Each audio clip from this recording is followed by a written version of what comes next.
Thank you, Rabbi Mark. So the practice that we're in now of lighting the Hanukkah lights is, to me, a metaphor for consciousness and for the awakening of consciousness. There are many metaphors in the physical world that work well for consciousness because it has different properties. For example, water can also be a metaphor, and the way that water is poured into a vessel and takes the shape, merges with the shape of whatever it's poured into, that's also a wonderful metaphor. But light has this quality of expanding outward, of not being able to, it doesn't stop itself. It doesn't have any natural boundary to it. There's no wall. It just kind of extends outward infinitely until it reaches something to rest upon. So if you just notice for a moment around you, the space around you, the room, the walls, the objects, everything we perceive because light is reflecting off of the different surfaces back to us. And in the same way, our consciousness is like light. We can direct it both inward into our inner world of thought and feeling, and feel deeply in a more intimate and intentional way what is happening inside. And we can also rest our awareness in the outside, opening to the world around us. And one of the invitations of meditation is to really notice that from the point of view of consciousness, that is your own consciousness, that the outer world and the inner world are all arising within this one boundless field. And that field is like light. Last time I came on, which was last week, I talked about how the number 8 is it's a symbol for eternity or infinity. The number 8 looks like that if you turn it on its side. And in our texts, the number 8 is one beyond the 7 days of creation. So 7 representing completeness but finite, and 8 representing the eternal space within which all things arise. So another reason why one of the names of God is Hamakom. Not Hamakom is not picturing God as a person, but picturing God as the open, infinite space within which all reality is arising. All things are coming and going. So I wanted to share with you a Hanukkah chant for today before we come into silence.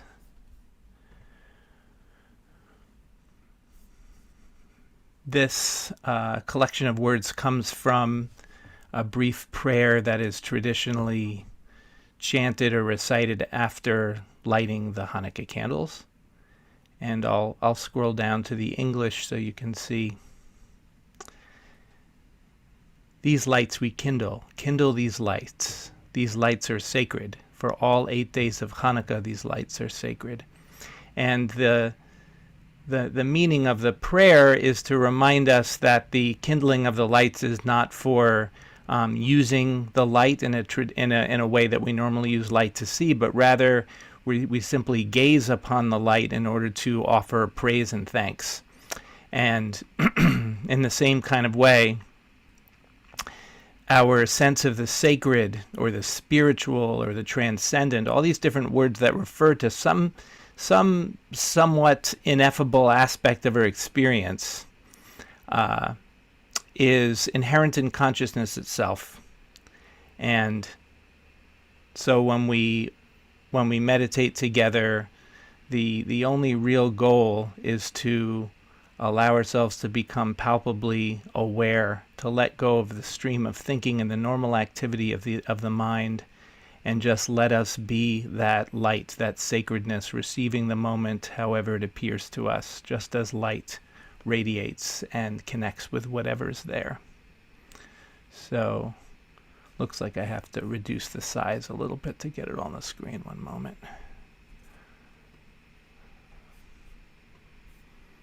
Okay, I hope everyone can see now. There we go. begins like this. Hanerot halalu she'anu madlikin. So we'll sing that again. Hanerot halalu she'anu madlikin. Next line, same melody. Madlikin hanerot halalu. Same for the next line. Hanerot halalu kodeshem. From the beginning. Hanerot halalu she'anu madlikin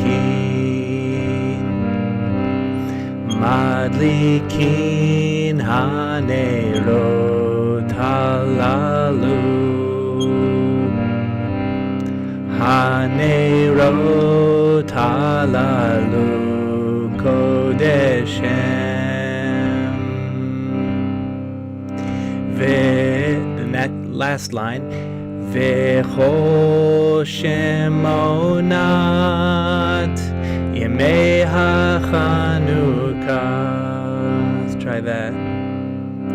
V'choshem onat yemei haChanukkah hanerot halalu she'anu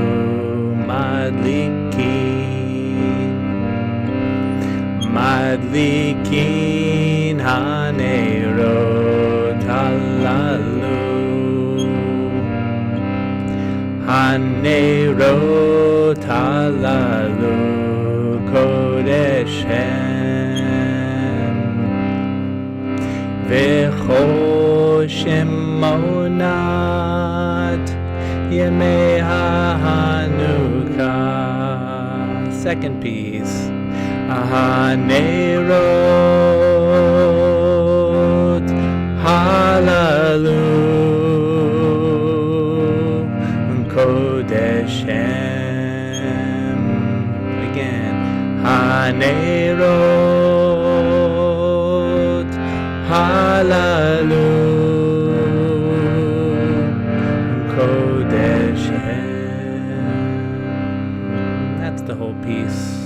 As we sing together, letting the sound of your voice vibrate in your body, resting awareness in your body, letting the chant pull you into presence. Hanerot halalu she'anu kodeshem. Madlikin, sorry. Madlikin hanerot halalu hanerot halalu kodeshem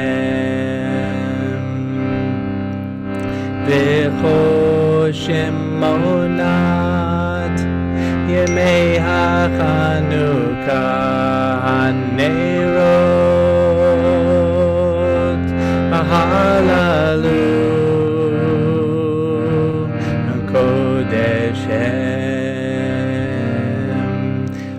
hanerot halalu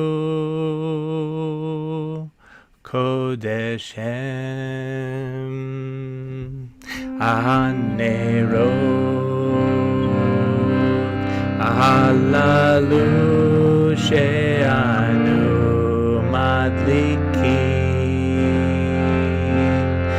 madlikin hanerot halalu hanerot halalu kodeshem v'choshem onat yemei haChanukkah hanerot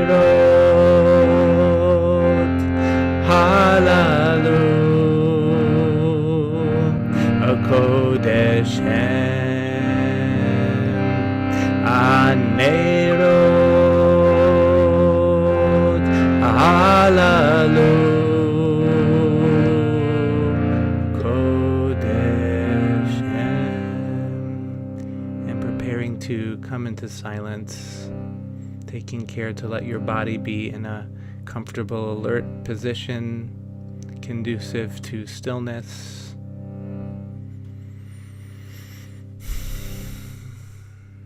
Bringing forth the attitude of offering your attention from your heart as you would listen to the words of a close friend, giving your attention simply as a gift from the heart without expectation, bringing your right hand to your heart and expressing this kavanah of offering attention to the fullness of this moment as it arises with lecha and a long out breath. Deep breath in, lecha.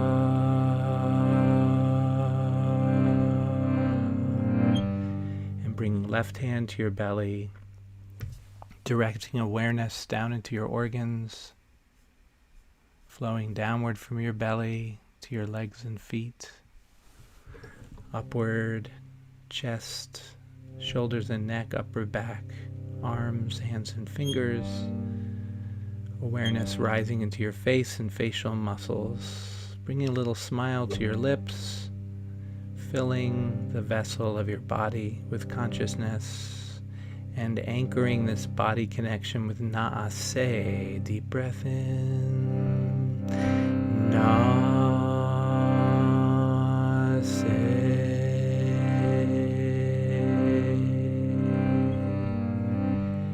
Bringing right hand to lightly touch your forehead, opening to the space around you, noticing that your perception of the world around you and the inner world of thoughts and feelings are all arising within one vast, boundless field, and you are that field. Venishma, deep breath in, Venishma.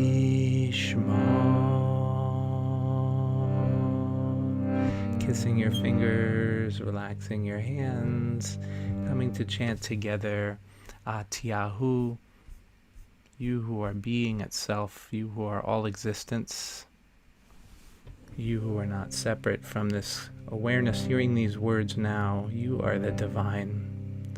Letting go of the stream of thinking and resting in the tefillah as we chant together, Atiyahu.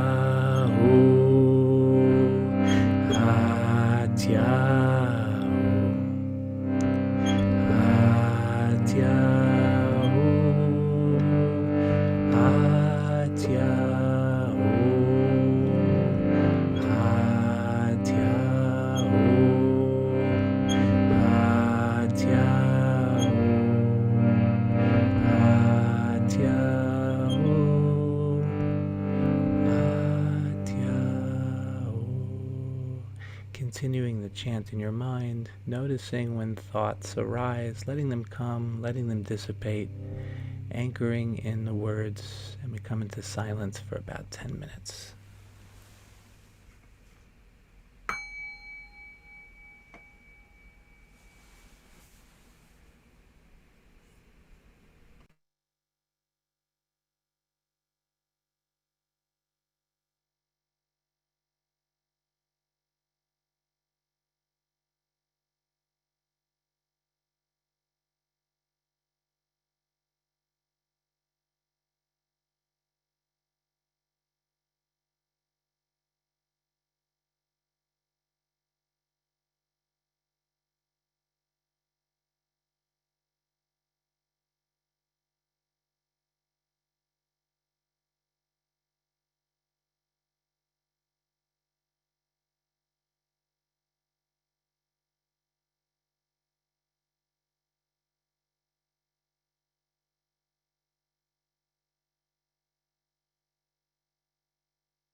breath.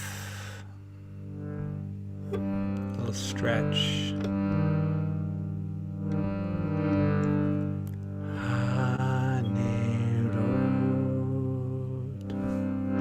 Halalu she'anu madlikin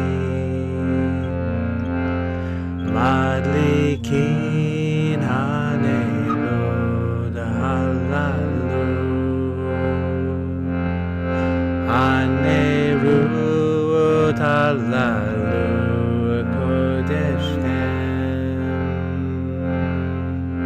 v'choshem onat yemei haChanukkah.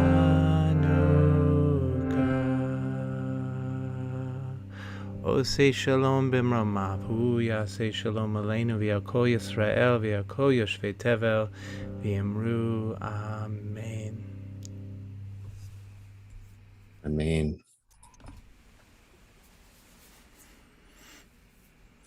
Thank you so much, Brian. Beautiful. My pleasure. Friends, we seal the practice as we do each day with an opportunity for those who are mourning or observing a yard site to recite Kaddish. If you're doing so, we invite you, if you'd like, to add the name or name of those whose memory you're honoring today in the chat box, either now or after we recite Kaddish. And for those who are not reciting Kaddish, our practice is to stay present, attentive, and to extend our care and concern and love for those who are in mourning, who are invited to rise with me in body or in spirit to recite Kaddish together.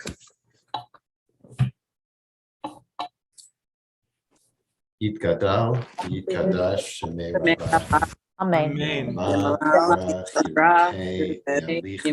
Malchutei, V'chayei Chon, U'chayei T'chol Beit Yisrael, Ba'agala, Yizman Karev, יתגדל ויתקדש שמי רבה. Amen. Yehi Shmei Shmei Rabba, Rabba Mevorach ויוליד Le'olam מלכותנו. Amen. חייכון וביומכון ובחי לכל בית ישראל בעגלה ובזמן קריב ואמרו אמן.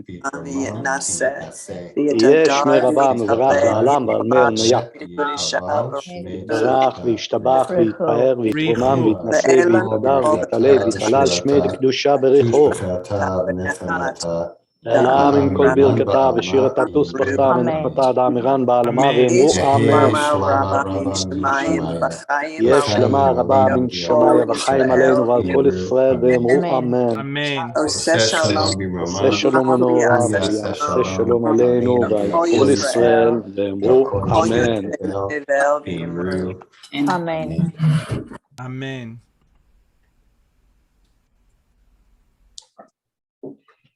Friends, thanks for joining us as always today. We hope if you're leaving us now, we hope you'll be back tomorrow to practice at the same time, same station. For those who are able and interested, you're welcome to stay on for a few minutes of conversation with Rev. Brian Yosef Schachter-Brooks about today's teaching and more reflections on the practice. Looking forward to that. I want to thank, as always, Adi Stein for holding our Mishkan, our tech sanctuary, with grace and with skill. And thank Dorian Goldman, who is so generously sponsoring our practice today in loving memory of Rabbi Rachel Cowan, Zichrona Livracha. So for those who are leaving, we hope to see you tomorrow. If you have a question, if you're staying and you have a question for Brian or comment, please put it in the chat box. If it's a question, please preface it by writing question in all caps. Keep an eye on it. And thanks, Brian put into the chat box his website for his organization, Torah of Awakening. And I know Brian does a lot of teaching, and these days, of course, you can be anywhere to avail yourself of the opportunities. Brian, I wanted to start by just going back to where you began and ask you to reiterate what you were saying about water and filling the space. Would you mind? Yeah, sure. Well, the object of meditation, there are many fruits of it, but at the root of it, it has to do with making that shift from feeling ourselves to be a person, which is a bundle of thoughts and feelings inside a body looking out at the world, and shifting into being the awareness that we normally take for granted and we normally think of in the possessive. Like we normally say, my awareness. When we point to our body, we say, I, me. And when we have feelings, a lot of the, not always, but a lot of the time we tend to identify with the feelings like I am hungry, I am angry, I think this and that. So the way we speak even reinforces this idea of being of a person as a finite entity, which is a bundle of different things. And separate from. Right? Separate from, there's me and then there's the rest of the universe. Right. And isn't it the way it is? Well, from one point of view, I mean, it's not like it's wrong. It's just that there's more than that. Right. It's just that I feel that way all the time. Right. We go you're around. You're helping me. So keep going. Okay. Well, that's our default, because as soon as we use our mind to think anything, which we're doing all the time, the activity of the mind itself reinforces that feeling, and we may never even articulate it to ourselves our entire lives. We just take for granted that that's the situation we're in. Mm-hmm. And so then we might say, oh, I hear that, or I feel this, and we can do that because we are aware, or we have awareness. But the awareness is just kind of taken for granted. We just, we don't even necessarily consider that unless we're practicing presence and meditation, spiritual path, and so on. And so, so the shift has to do with relaxing the mind enough, relaxing the thinking mind enough so that illusion of being this entity gets loosened up a little bit. Mm-hmm. And we can use our minds to help in the sense of bringing to mind that everything we're perceiving is happening within our awareness. No matter if we look at a star that's billions of light years away, that perception, everything is happening actually inside our awareness. That's a fact of experience. It's not a philosophical thing. It's not a theological thing. It's not a belief system. It's just a fact of experience that we don't tend to notice.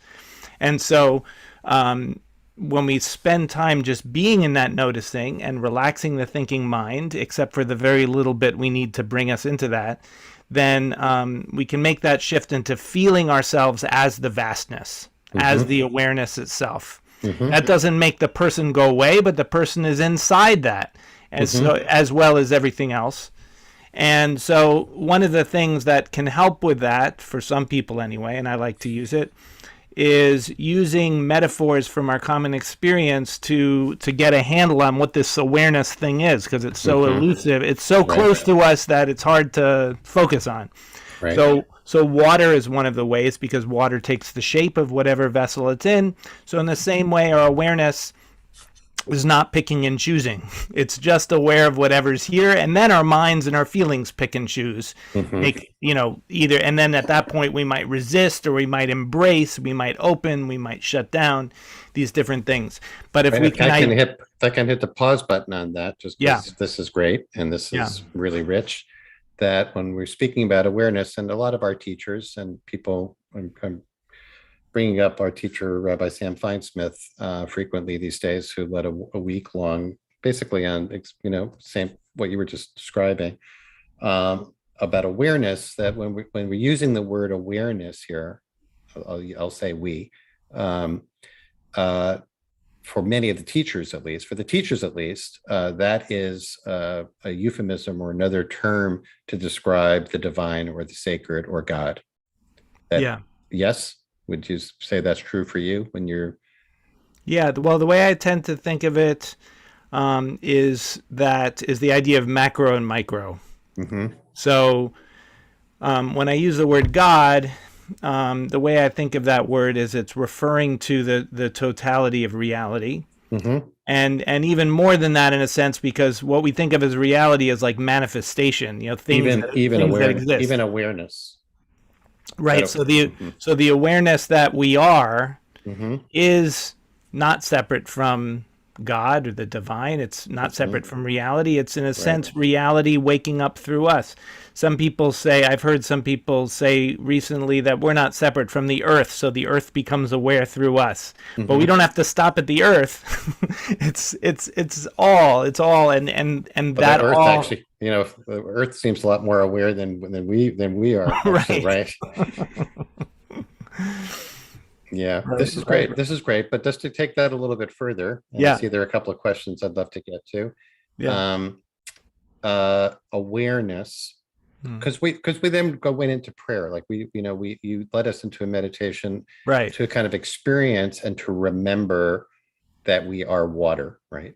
That we Right. are subsumed within the water. Right. Or That's light. Yeah. right, or light, Yeah. or that the separation that we experience in our thinking mind is an illusion that can drop away, even if it's just for a moment. And then we can say, well, I'm resting in the infinite field of awareness, or the light of awareness, or of chayut, the light force. But just as like tack onto that, in Jewish mysticism, of course, is even this sense of Ein Sof, which means the infinite, which is that which is beyond what we can even experience, right? So that Right. awareness is a manifestation maybe of God or the divine, but it's not necessarily synonymous with it. Maybe it's just like the best we can do in terms of our awareness of being part of that. Is that, I thought of that because I thought that you were kind of alluding to that in terms of the micro, that even that the Yeah. awareness itself is kind of still in the micro, and then there's the macro. Is that, would you say that's true? Yeah. In the sense that, well, I want to say that there is a phenomenon that happens sometimes that we hear about in spiritual circles, where people get into very deep non-dual states of being that vastness. Right. But then when they operate in the world, there's no expression of that in the world. There's just there can be lack of ethics. There can be all kinds sure. of, or you Yes. can just go back into an anxious, neurotic self, but then go into the meditation. So you have this other duality. Right. Right. And so in my view, we have to work with the separate person also. And it helps to go into that vastness, but it really helps if when we come into that vastness, we bring that quality into our personhood. And in order to do that, we have to become prayerful. So I see the practice of prayer, the practice of saying Hebrew words, for example. Right.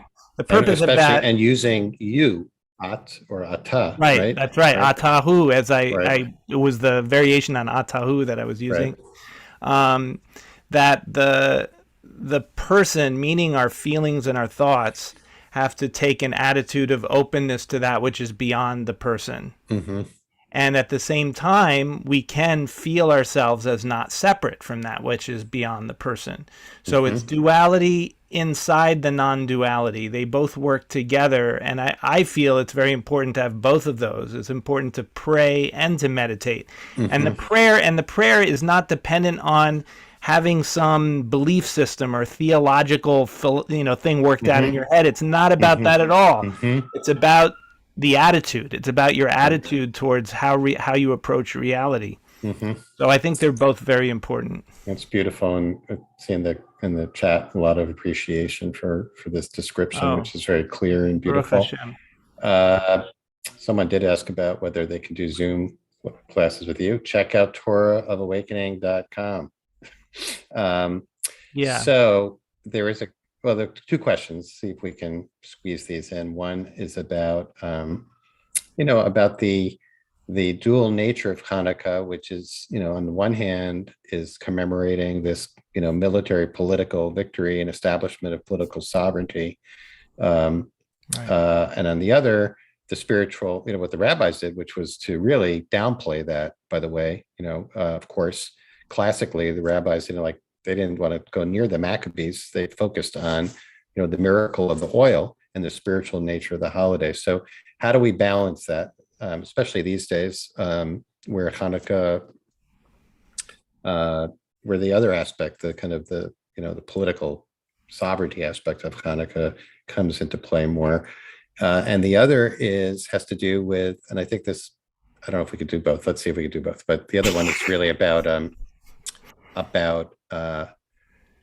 the teaching that the lights themselves are not to be used, but to be beheld, right? That we're meant to kind of bask in the light and to behold them and not use them. And maybe we should do that one first, because that seems to play into what you were just saying. Like, if we're using the lights, then we're going back into a dualistic kind of it manipulative mode, right? I'm lighting these lights so that I can blah blah blah, fill in the blank, right? Whereas if we're just beholding them, then we're immersing in, then we're water meets water, in a way. What do you think? Yeah, that's a great. I mean, it makes me think a little bit of Shabbat, because we do use the Shabbat candles to see, but I think that's more because we have to, because traditionally you wouldn't have another. We light the candles because we're not going to light fire after that, whereas we don't have a restriction, ritually speaking, on Hanukkah. So I think Hanukkah gives us the one time maybe in the whole year where we use fire purely symbolically, even though clearly we're using it symbolically in those other times too. Yeah. We can kind of ritualize it and say, no, these lights are purely reminding us of the sacred. We're not using it for utilitarian purpose. And then we have the shamesh to kind of make sure. Right. Just to be clear, so that's like the idea that not using it is like these are not for me, Right. These are not for me to use. Right. It's a totally different category, and we have to, like you were describing so beautifully, shift out of that mode of that transactional setting, which is our default mode, right? In which Martin Buber described as the I-it kind of relationship, to an I-thou relationship, where the edges of differentiation are blurred, and it all, it's all water, ultimately. And Buber is difficult to read, but he's but I think he was very clear on it, that that part I got. Yeah, the world of presence is presence, meaning it's not about time. And if it's not about time, it's not about mind with its calculation of the next moment. It's simply about being in this moment, and that's the brilliance, the radiating of the light. Just trying to connect with that. That's why we don't do anything to light the Hanukkah candles, and it can be difficult nowadays, but we're not supposed to, traditionally speaking, not supposed to do any work during the burning of the Hanukkah candles. Just sit with them. Really just be with them. Yeah. So Brian, maybe we can end, if you can bring up your Hanukkah chant one more time. Can we do that? Sure. And as you're doing that, I'm going to just take a stab at the other question, which is to say that, you don't, if those aspects of Hanukkah which are problematic get in the way, then just do as the rabbis did. There was great precedent for that. The rabbis were not interested in the political aspect of Hanukkah. They were more interested in the essential spiritual nature of the dynamic that takes place at this time of year, this season. And also, thanks. That's great. So why don't we go out with that it's a beautiful chant, by the way, Brian. Thank you for that. We can do one more short round as you ended. I just want to say one last thing on that, the battles and political thing. There's so much to talk about on that, but just one little piece is that it seems clear to me that story is seen in the context of putting forth effort. Like, sometimes life can be a battle, and so we may not like the metaphor, but it is a metaphor for something that we all experience, which is that if we have a clear intention and we work toward it, even if life seems like a battle, we can get there, and what we get out of it in return is far greater than what we put in. Thus we have the 8 days.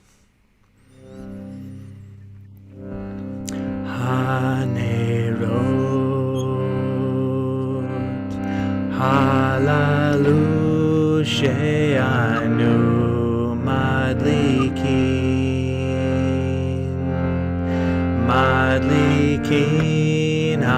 hanerot halalu hanerot halalu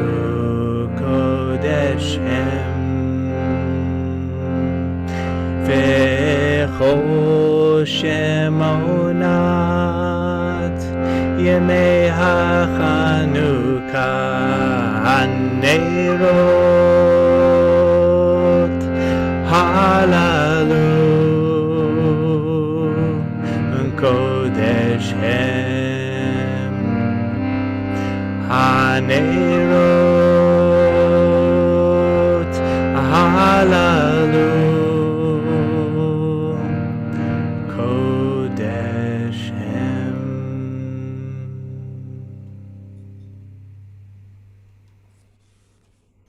Thank you so much, our friend and teacher, Reb Brian Yosef Schachter-Brooks. Beautiful teaching. Thanks, Sadi. Thanks to